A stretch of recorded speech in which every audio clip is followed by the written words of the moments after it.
Hi, let's talk about the direct memory access controller in the array microcontrollers. The DMA controller is a module that enables transfer of data from one address to another in the memory without involving an operation or interference from the CPU. This means that continuous data transfer is possible, for example, from sensors while the CPU is busy with other tasks. To get started, we will now make a new C++ project in eSquare Studio. On the device selection page, we will choose the EK-RA6M4 board as usual. For the rest of the configurations, we just leave it as it is.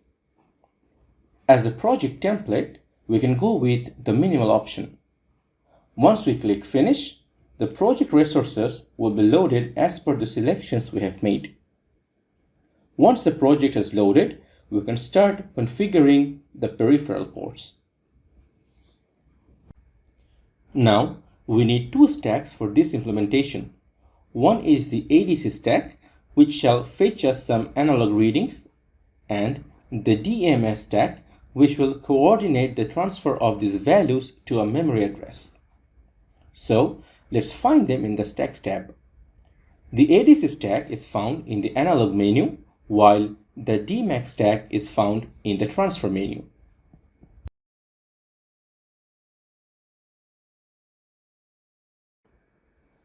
For the ADC stack, we intend to use only one channel, so we don't need to make too many changes to the default configurations.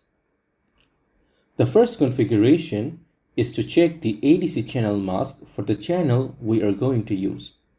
Next, we can see that a few ADC channels are already enabled for the ADC0 unit.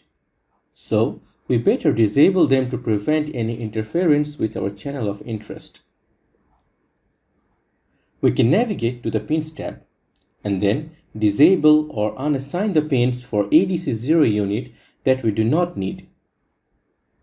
Going back to the stack properties, we can see that all the channels except one have no pins assigned to them.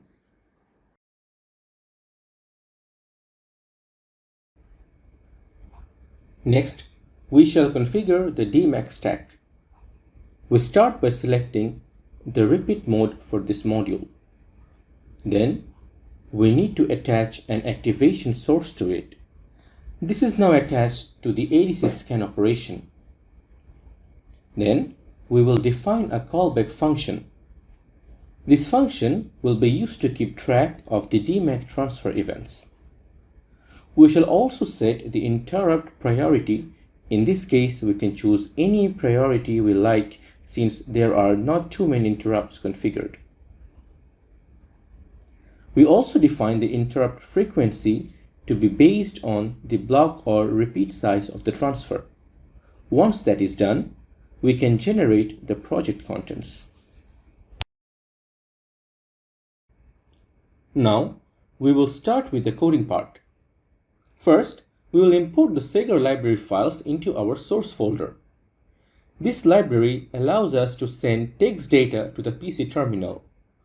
We shall use this to log the DMA transfer notification. As the first entry for the code, we will include the common utilities header files that contains all the references to the Sager library.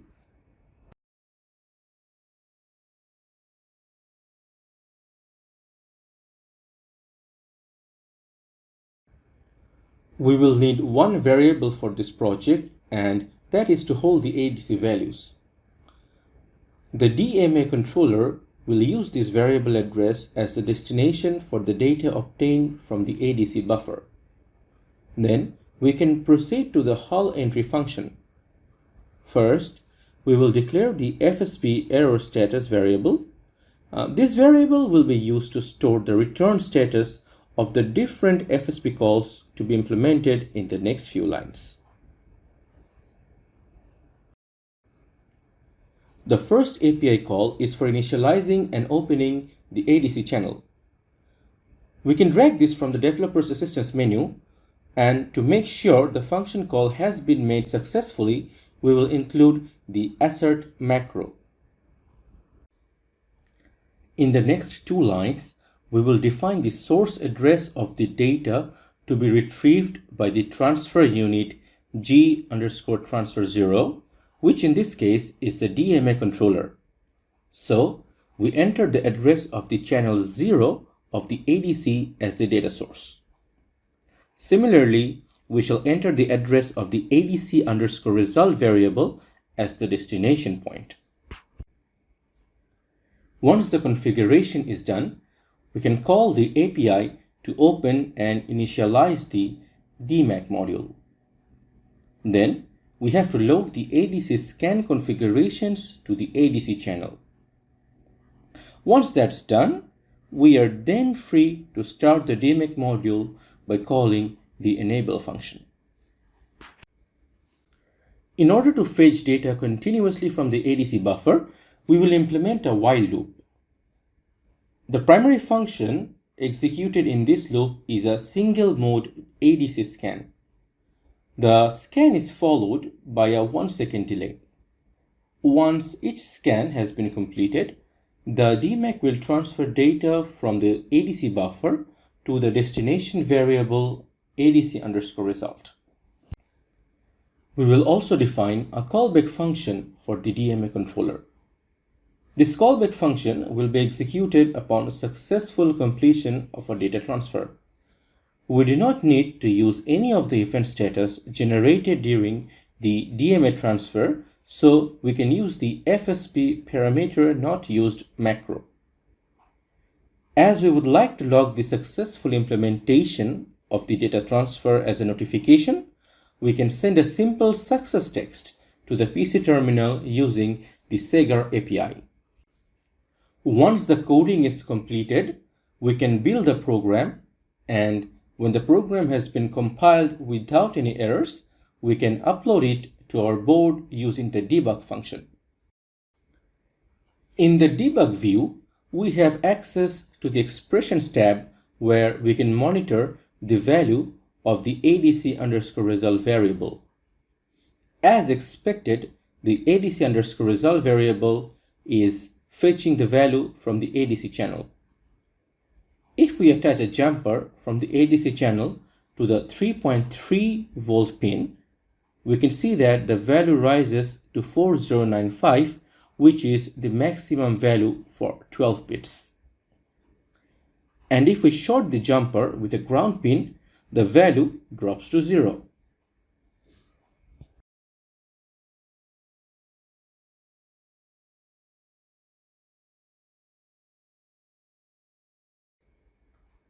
We can also check the log messages of the DMA transfer in the RTT terminal. To do that, we first need to extract the address of the Sagar block in the memory. We can find this information from the .map file in the debug folder. We need to search the string _Sagar. We can then use this address in the RTT terminal to view the log messages. As the messages appear almost in every 1 second, we can conclude that the DMA callback function is being executed after a successful transfer event. So we have reached to the end of our small presentation on the direct memory access controller in our MCUs. See you in the next video.